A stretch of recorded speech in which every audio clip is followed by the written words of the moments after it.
Oke, rekan-rekan, kita akan mulai persiapan kita di mana edisi malam hari ini kita akan bahas minggu pertama dan minggu kedua bulan April. Tidak terasa bulan April sudah mendekat, ya.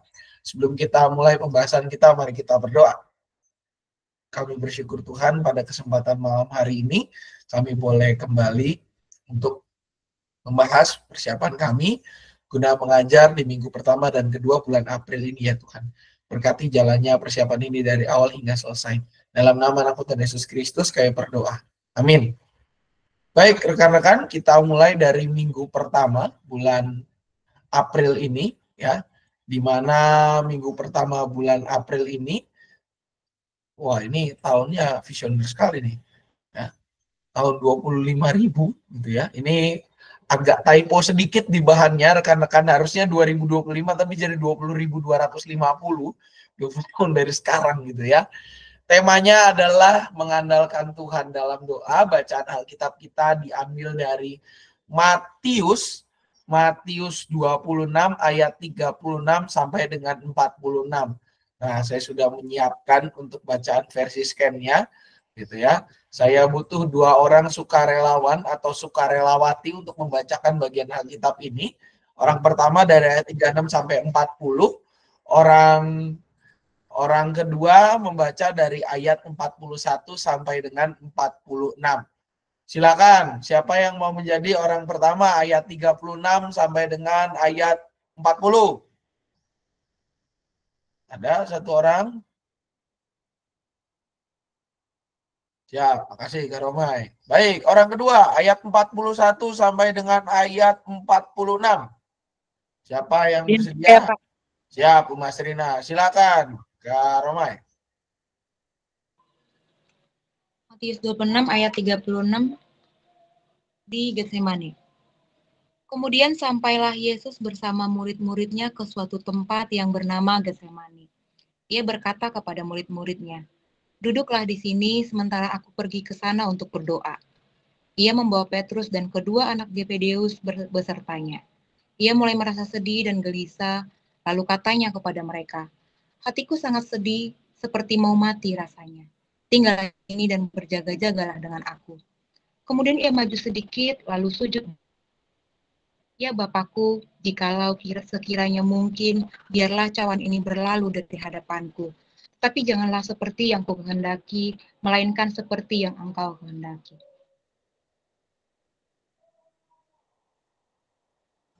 Silakan, Bu Mas Rina. 41 ya Pak ya?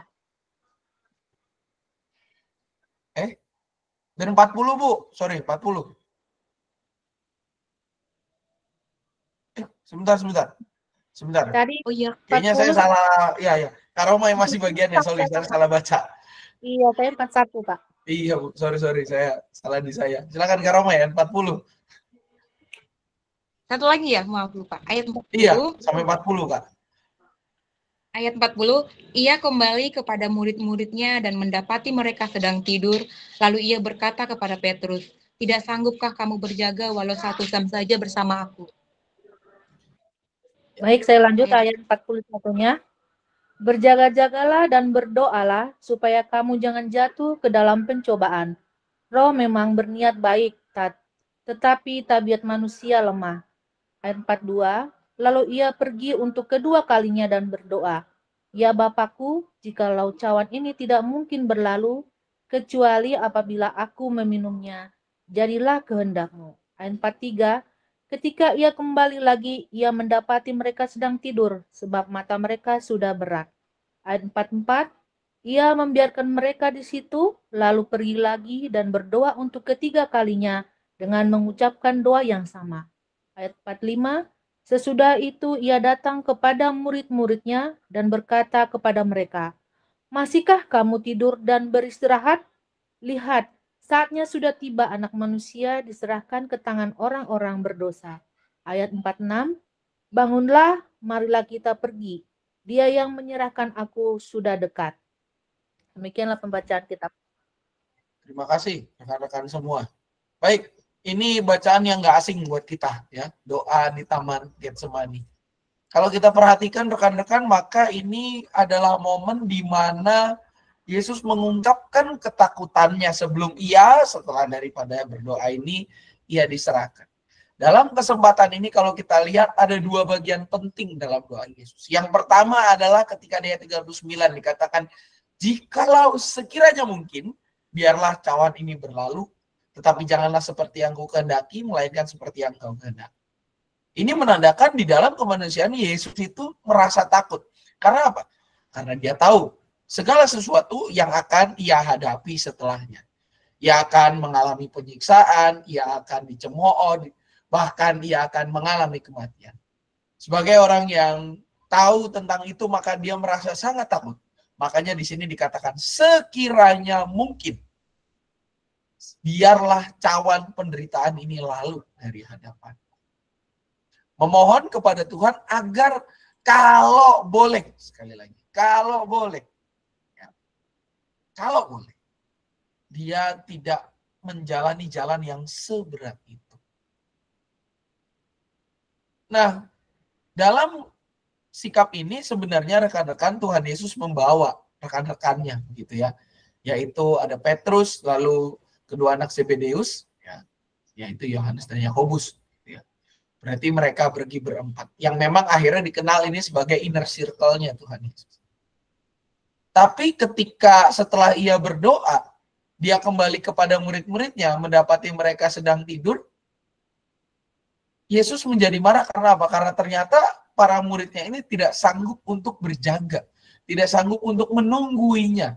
Tidak sanggup untuk dalam hal ini boleh dikatakan bersama dia mengalami momen-momen yang memberatkan, gitu ya. Menguatkan dia dengan tetap terjaga. Nah, makanya ketika Yesus melihat bagian ini, sebenarnya dia juga sadar bahwa mungkin ini adalah jawaban dari Dia. Makanya di ayat 42, momen kedua yang juga penting adalah apa?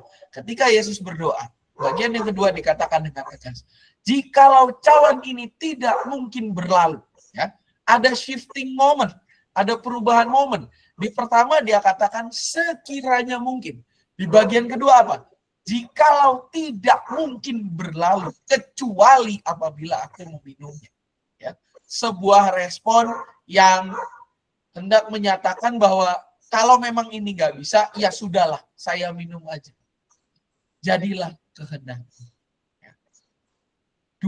Dua hal ini menunjukkan kepada kita bagaimana Yesus di dalam kemanusiaannya ada kayak orang berusaha untuk menolak, ya, berusaha untuk boleh dikatakan tidak menerima apa yang akan ia hadapi, sedikit lari daripada itu. Namun ketika dia menyadari ia tidak bisa lari lagi, sudah terkunci di bagian itu, melihat para muridnya tidur, ia akhirnya menerima itu semua. Ya.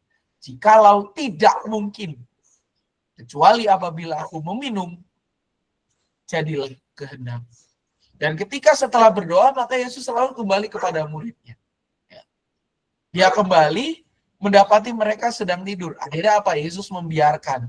Dia berdoa untuk ketiga kalinya. Kalau kita lihat di dalam bacaan ini yang spoken, yang terucap itu hanya 2. Sebenarnya Yesus berdoa 3 kali.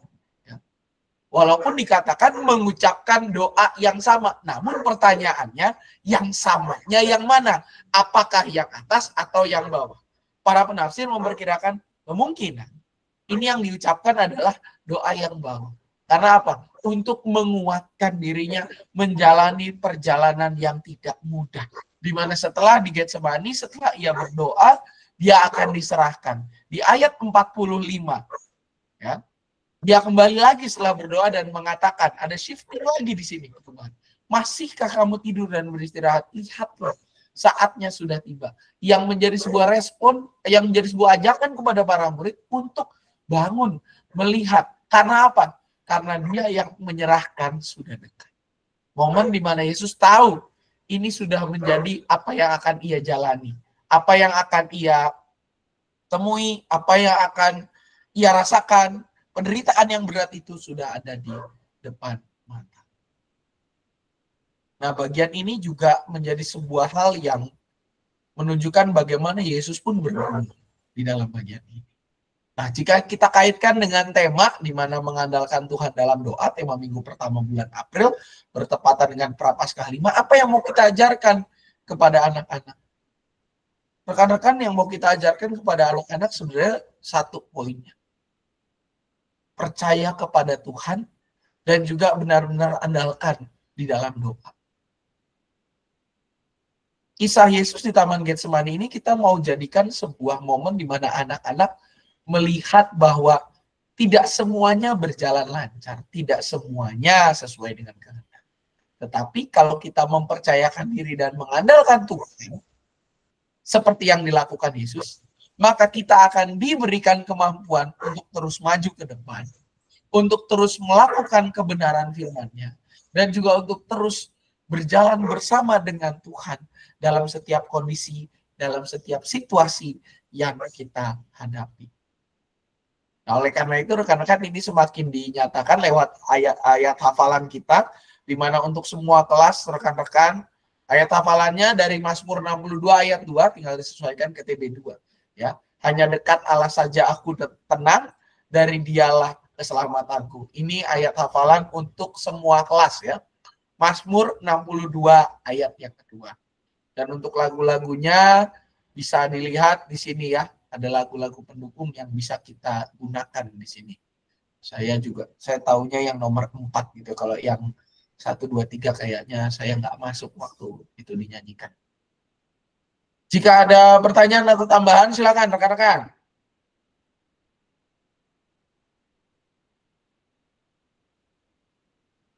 Aman semua untuk minggu pertama?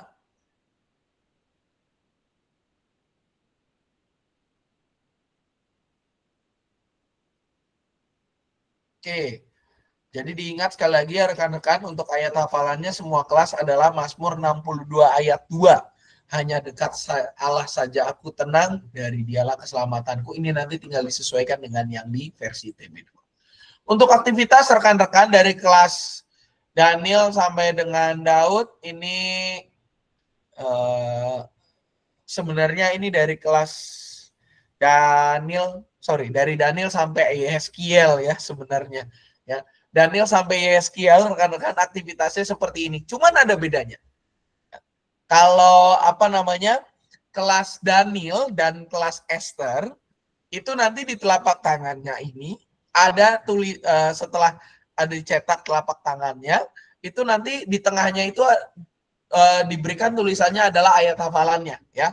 Yang Mazmur 62 ayat 2 ini ya. Mudah-mudahan bisa dibawa pulang oleh anak-anak dan ditempel atau bahkan dijadikan diselipkan dalam Alkitab mereka gitu ya. Nah, kalau untuk kelas Daud ya, tadi Daniel Esther itu seperti ini tapi ada tulisannya yaitu ayat hafalan. Kelas Daud sampai Yeskiel, maka telapak tangan ini digunakan untuk apa?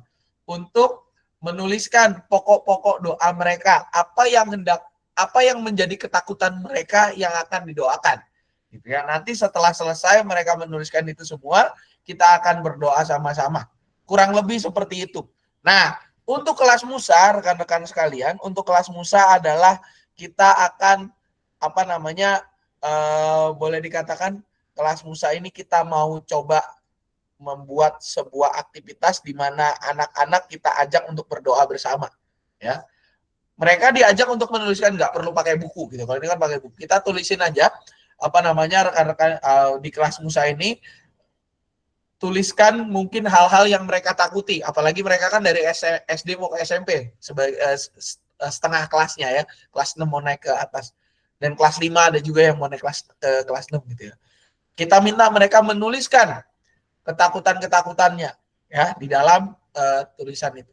Nah, setelah selesai kita bisa ketika nanti sebenarnya hampir mirip lah dengan Yeskiel, cuman bedanya kertasnya gitu ya. Setelah selesai ketika ada bagian doa syafaat, itu yang menjadi pokok-pokok doa kita. Kita doakan secara bersama-sama begitu ya, dengan memberikan waktu kepada anak-anak untuk boleh berdoa secara pribadi mendoakan hal-hal yang ditakutkan itu supaya Tuhan boleh menguatkan mereka menghadapi hal-hal yang seperti itu. Itu aktivitasnya rekan-rekan untuk minggu pertama. Barangkali ada pertanyaan?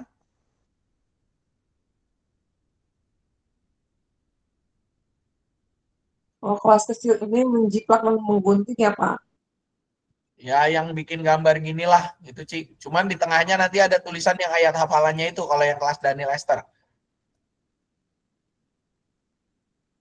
Oke, nuhun. Ci. Jadi diingat ya rekan-rekan, model kertas ini dipakai dari kelas Daniel sampai Yeskiel. Cuma bedanya untuk kelas Daniel sampai dengan Esther itu tengahnya ada tulisan ayat hafalannya. Ya, Mazmur 62 ayat 62 ayat 2 tadi. Untuk kelas Daud dan Yeskiel itu polosan karena nanti mereka akan menuliskan ya ketakutan mereka, dan kita akan jadikan itu sebagai momen untuk berdoa bersama. Setelah selesai mereka aktivitas, kita tutup di dalam doa bersama gitu ya. Mungkin setelah persembahannya karena kan ada bagian doa syafaat di situ, atau setelah materi juga bisa langsung kita ajak anak-anak berdoa bersama. Kita sama-sama doakan untuk memohon kekuatan daripada Tuhan menghadapi hal-hal yang mereka takutkan itu. Ya. Dan juga, nah kalau untuk kelas yang Musa, sekali lagi diingatkan rekan-rekan, mereka pakai kertas apa saja bisa, tuliskan di situ ketakutan mereka, dan kita doain sama-sama, kurang lebih sama seperti yang kelas Yeskiel tadi, tapi bedanya kertasnya, gitu ya. Kertasnya kalau ini berdasarkan dari mereka, atau bisa juga di kelas kita tanyakan, adakah yang menjadi ketakutan pada saat doa syafaat. Jadi aktivitas ini bisa di-merger dengan doa syafaat. Kita bisa di momen itu mendengarkan keluh kesah mereka, dan kita bisa juga menggunakan momen itu untuk saling mendoakan teman-temannya ya. Misalnya doain di sebelahnya gitu ya, ketakutannya apa, kita doain sama-sama pada saat itu dan saling mendoakan satu dengan yang lain. Itu untuk aktivitas minggu pertama ya. Rekan-rekan mohon diingat. Oke, kalau sudah tidak ada pertanyaan lagi, kita lanjut ke minggu kedua. Minggu kedua temanya adalah ini dia ya. Aku berani berkata jujur. Bahannya dari Matius 26 ayat 69 sampai dengan 75. Cukup satu orang sukarelawan aja saya pikir untuk membacakan bagian ini karena nggak terlalu panjang gitu ya. Barangkali ada yang bersedia? Satu orang? Sudah saya siapkan tayangannya.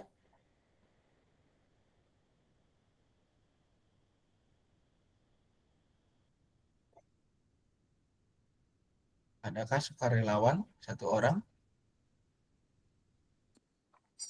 Asam, aku pakai TB1 boleh kah? Ini Bu, saya udah siapin di layar. Jadi terlalu kecil aku melihatnya, Pak. Coba perbesar sedikit. Udah kelihatan belum Bu? Sebentar. Ini masih bisa saya perbesar sih. Soalnya aku di rumah nggak ada Alkitab, makanya aku lihat HP. Oh, segini? Kurang besar Bu?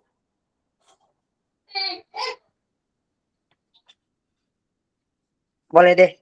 Oke, siap. Silakan Bu Marcel. Ini Petrus menyangkal Yesus ya Pak? Betul Bu, Petrus menyangkal Yesus. 69 sampai 75. Sementara itu Petrus duduk di luar halaman, lalu datanglah seorang hamba perempuan kepadanya, katanya, engkau juga selalu bersama Yesus, orang Galilea itu. Namun ia menyangkal di depan semua orang, katanya, aku tidak tahu apa yang engkau maksud. Ketika ia pergi ke pintu gerbang, seorang hamba perempuan lainnya melihat dia dan berkata kepada orang-orang yang ada di situ, orang ini selalu bersama Yesus, orang Nazaret itu. Ia menyangkal lagi dengan bersumpah, aku tidak kenal orang itu. Tidak lama kemudian, orang-orang yang ada di situ datang kepada Petrus dan berkata, pasti engkau juga salah seorang dari mereka. Itu nyata dari logatmu. Lalu mulailah Petrus mengutuk dan bersumpah, aku tidak kenal orang itu. Ketika itu juga berkokoklah ayam. Ayat 75, Petrus pun teringat akan apa yang dikatakan Yesus kepadanya. Sebelum ayam berkokok, engkau telah menyangkal aku 3 kali. Lalu ia pergi keluar dan menangis dengan sedih. Demikianlah firman Tuhan, Pak Samuel dan teman-teman. Terima kasih, Bu Marcel. Baik, rekan-rekan, kalau kita lihat ini adalah bacaan yang melanjutkan ya bahan, kalau nggak salah bahan di bulan ini ya, berbicara tentang penyangkalan. Nah, hal ini kalau kita lihat rekan-rekan terjadi pada momen di mana Yesus, setelah Yesus ditangkap ya. Apalagi ini bertepatan ketika bahan ini dijadikan, ini bertepatan dengan Prapaskah 6 gitu ya. Prapaskah 6 itu kan dikenal sebagai Minggu Palma. Minggu di mana Yesus itu dieluk-elukan di Yerusalem, tapi Yesus sebenarnya sudah ngomong mereka yang mengeluh-elukan itu, mereka juga lah yang akan berteriak, salibkan dia. Aku akan datang lagi, kayaknya itu bacaan Injil sekitar 2 minggu yang lalu kalau nggak salah, gitu ya. Bahwa engkau akan melihat aku lagi ketika orang berseru, diberkatilah dia yang datang dalam nama Tuhan itu. Nah, di dalam bagian ini rekan-rekan, situasinya adalah Yesus telah ditangkap, diinterogasi oleh imam-imam. Sehingga apa? Para murid sebenarnya ketakutan, tapi ya Petrus, dasar Petrus gitu ya, dia itu ngikutin, dia ngeliatin Yesus dari jauh. Jadi kayak orang antara berani dan tidak berani gitu ya, pengen ngebela tapi takut juga, kalau nggak ngebela ya gimana, nggak enak juga gitu ya. Akhirnya apa? Dia ngikutin dari jauh ya. Sebenarnya udah dikasih sih sama Yesus, itu udah ngomong, kamu tuh akan menyangkal saya 3 kali sebelum ayam berkokok. Walaupun Petrus menyangkal dengan mengatakan, saya tidak akan menyangkal engkau. Nah, apa yang Yesus katakan itu terbukti di sini. Di mana ya Petrus itu mulai dikenali, ya. Yang pertama oleh seorang perempuan. Dia bilang, engkau selalu bersama dengan Yesus, orang Galilea itu. Ya. Langsung Petrus bilang, wah enggak, saya bukan dia. Ya. Saya enggak pernah, aku tidak tahu apa yang kau maksud. Lalu yang berikutnya, ada orang yang ngeliat lagi gitu ya, perempuan semua nih. 2 orang pertama tuh perempuan gitu ya. Perempuan itu mengatakan, yang kedua, kamu tuh juga sama seperti yang pertama. Orang ini selalu bersama dengan Yesus.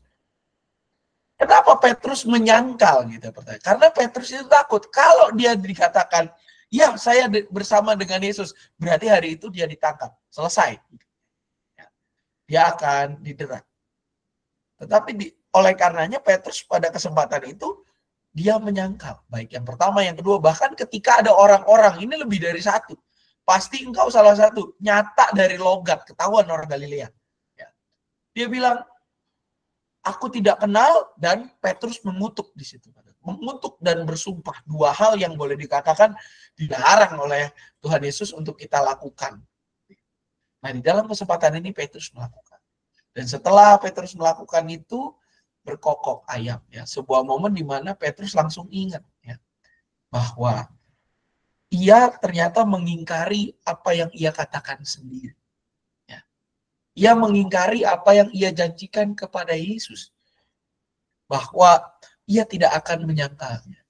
Nah, di dalam bagian Alkitab yang lain, kalau kita ingat rekan-rekan, kalau nggak salah di Injil Matius atau di mana ya, itu bahkan dikatakan Yesus melihatnya. Jadi, apa yang Petrus katakan ini sebenarnya kedengeran sampai ke Yesus. Karena Yesus mungkin sedang melintas di daerah situ lagi di bawah. Nah, inilah yang membuat apa Petrus menjadi sedih. Karena akhirnya dia merasa dia gagal. Yang kedua, dia mengingkari apa yang diomongin dan dia tidak bisa menyelamatkan Tuhan. Nah, apa yang mau kita pelajari, rekan-rekan, dan khususnya kita akan ajarkan kepada anak-anak melalui bagian ini. Kita mau mengajak melalui materi ini anak-anak untuk tidak seperti Petrus. Berani berkata jujur dalam segala keadaan. Dalam segala situasi dan kondisi kita mau mendorong anak-anak itu untuk berkata jujur. Tidak berbohong. Tidak bersaksi dusta. Kita bisa asosiasikan ini atau hubungkan ini kepada siapa? Kepada ke-10 firman. Dikatakan dengan tegas, jangan bersaksi dusta. Ya, dengan jelas. Berarti apa sebagai anak-anak Tuhan? Kita nggak boleh loh mengatakan saksi dusta. Harus kita berani berkata jujur. Apapun resikonya. Mau kita dimarahin kah? Mau kita diapain gitu ya. Tapi ketika kita berani berkata jujur, itu kita sudah memuliakan Tuhan. Karena apa? Karena kita menghindarkan diri dari pencobaan. Pepatah mengatakan, satu kebohongan akan melahirkan kebohongan-kebohongan lainnya. Satu kejujuran, walaupun berat, akan menolong kita untuk hidup dengan lebih bersyukur. Nah, kita mau mengajak anak-anak itu berani berkata jujur, supaya mereka menjalani hidup dengan penuh syukur. Jangan seperti Petrus yang akhirnya apa? Dia malah melahirkan kebohongan-kebohongan berikutnya. Ketika dia tahu bahwa itu sudah pernah dikatakan Yesus, akhirnya apa? Kesedihan yang dia dapat.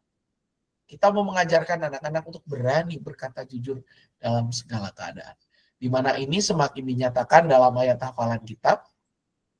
Untuk semua kelas diambil dari Amsal 16 ayat 13b. Ya, di mana dikatakan orang yang berbicara jujur dikasihinya. Ya. Nanti tinggal kita sesuaikan dengan versi TB2. Ya. Dan untuk lagu-lagunya rekan-rekan bisa dilihat di sini. Ya, aku mau menjadi anak jujur, bohong itu dosa, lalu ada nomor 3 kejujuran. Ya, nanti bisa rekan-rekan cek. Untuk ayat hafalan semua kelas, jadi nggak ada yang beda-beda lagi ya. Amsal 16 ayat 13b.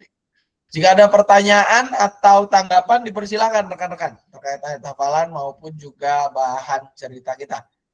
Silakan.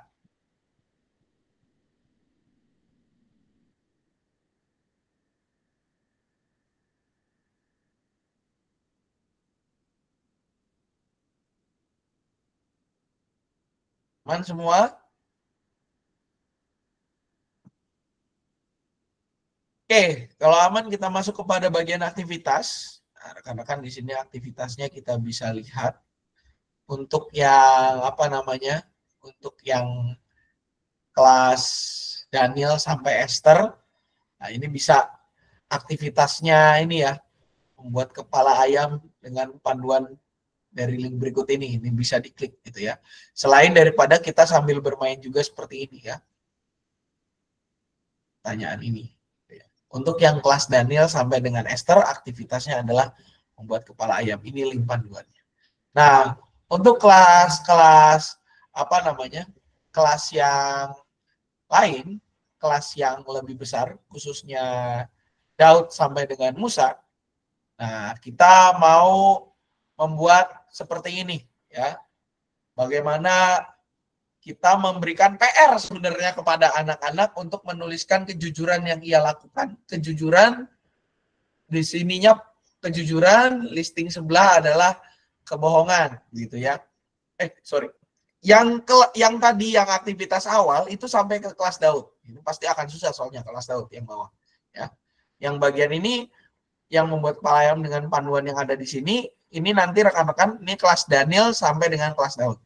Yeskiel sampai dengan Musa, nah bagian yang ini gitu ya, terkait dengan papan kejujuran atau kita bilang papan aktivitas ya. Nanti rekan-rekan mungkin kita bisa buatin di sini tulisannya udah ditulis, berarti dikumpulkan lagi minggu depan per hari itu ada aktivitasnya, dikasih tanggal gitu ya. Ditulis aja listingnya kejujuran, kebohongan gitu ya. Ini kejujuran saya hari ini, kebohongan saya. Nah di bawah nanti bisa dituliskan boleh dikatakan yang pertama adalah yang di bagian ini nih ada tulisan, kan ini ada tawon ya di sini, tawon nama kupu-kupu. Nah di bagian tawon ini bisa kita tuliskan doaku hari ini gitu ya, doaku hari ini. Misalkan ini yang hari ini nanti bisa dicetak misalkan 7 lembar gitu ya, kejujuran dan kebohongan, sebelahnya kiri kanan diedit rekan-rekan, nanti di bawahnya doaku hari ini, doanya apa ditulis di situ. Nah minggu depannya dikumpul kepada kelasnya. Jadi ini PR buat aktivitas kelas YSQL dan juga kelas Musa. Itu untuk aktivitas. Barangkali ada pertanyaan rekan-rekan?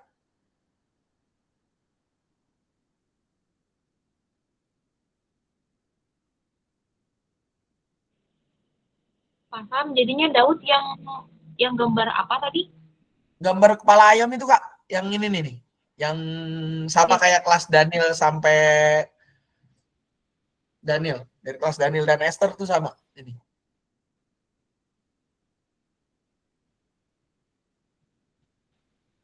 Nggak ngapain, Pak? Gimana Kak? Sorry. Kayaknya Keputus-putus gambar kepala ayam. Ya. Kak.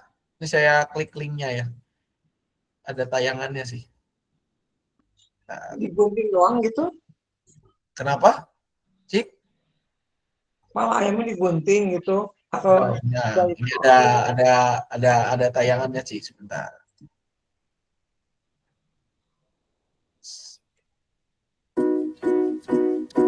Nah,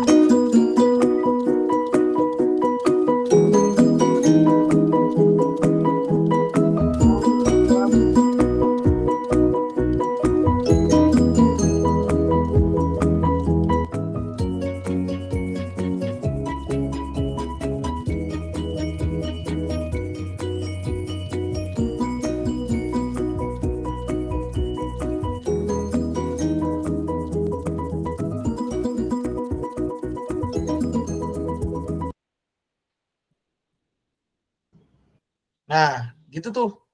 Rekan-rekan. Ini saya percepat aja nih videonya nih. Cuman ini kayaknya skalanya bisa diperkecil deh. Ini gede banget soalnya.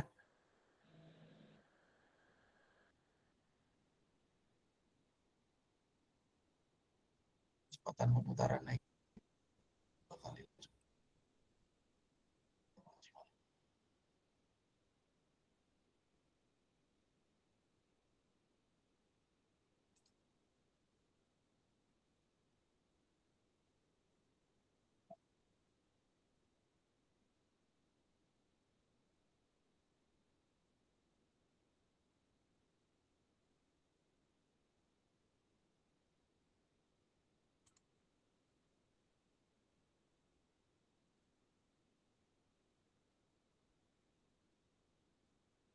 Jadi dia pakai stick gitu sih.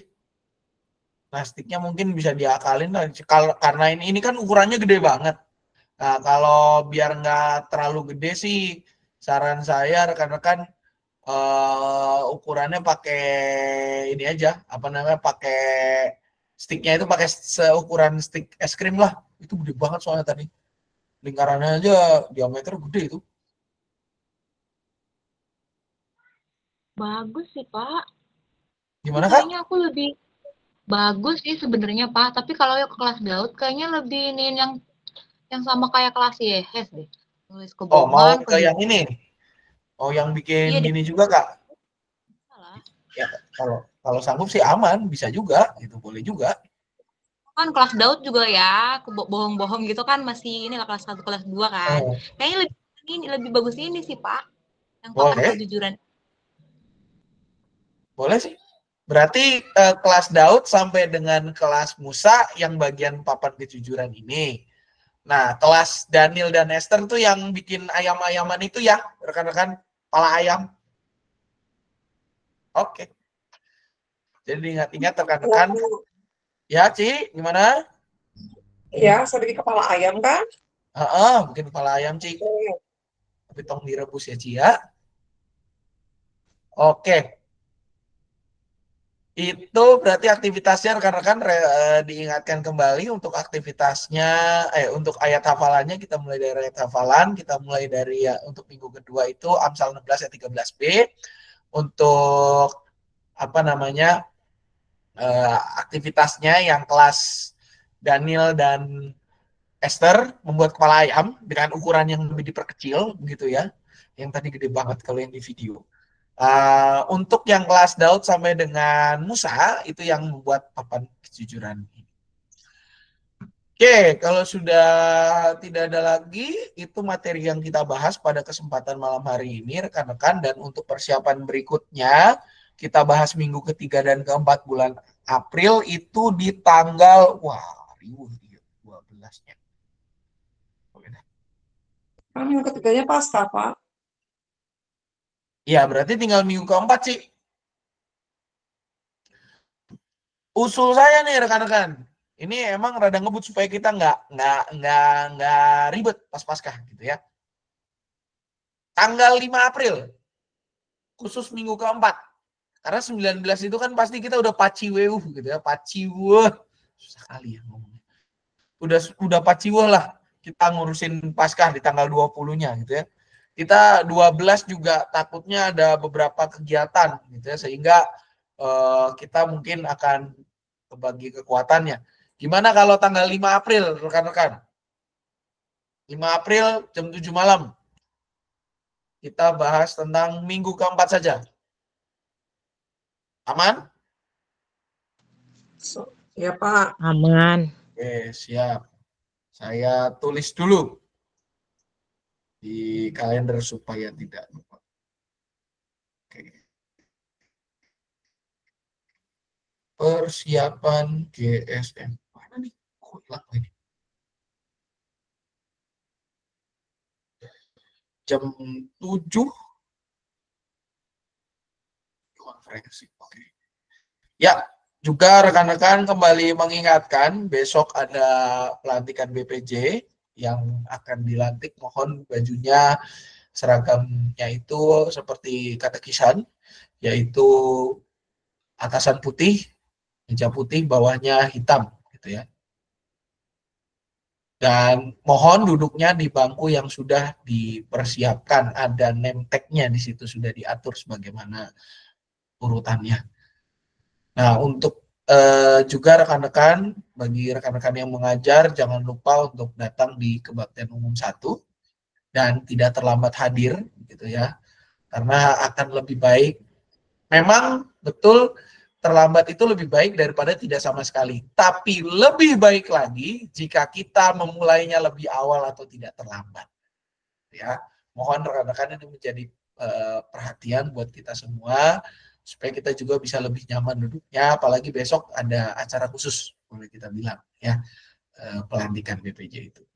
Itu aja dari saya, rekan-rekan. Pak, saya mau tanya Bu, untuk petugas persembahan, Pak. Besok itu kapan giliran LKKJ dan Agape? betul. Bisakah kami yang dilantik ini kan, yang persembahan? Iya, boleh. Iya, iya, oke. Yang dilantik yang persembahan boleh, Bu. Iya, Nggak masalah kok. oke. Bajunya udah seragam lagi. Oke, itu aja mungkin dari saya, rekan-rekan.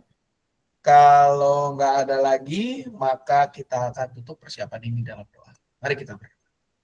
Bersyukur Tuhan, pada malam hari ini kami boleh mempersiapkan bahan ajar kami untuk mengajar anak-anakmu di minggu pertama dan kedua bulan April yang akan datang. Kiranya ya Tuhan, Kau yang sempurnakan persiapan ini. Jika sebentar kami akan melanjutkan kehidupan kami, berkatilah ya Tuhan, supaya apapun yang kami lakukan, segala sesuatunya hanya untuk mulia nama-Mu saja. Dalam nama Tuhan Yesus Kristus kami berdoa. Amin. Jangan lupa rekan-rekan untuk menonton lagi tayangan aktivitasnya di channel YouTube gereja kita. Selamat malam, selamat melanjutkan aktivitas. Tuhan Yesus memberkati. Malam. Teman-teman. Terima kasih.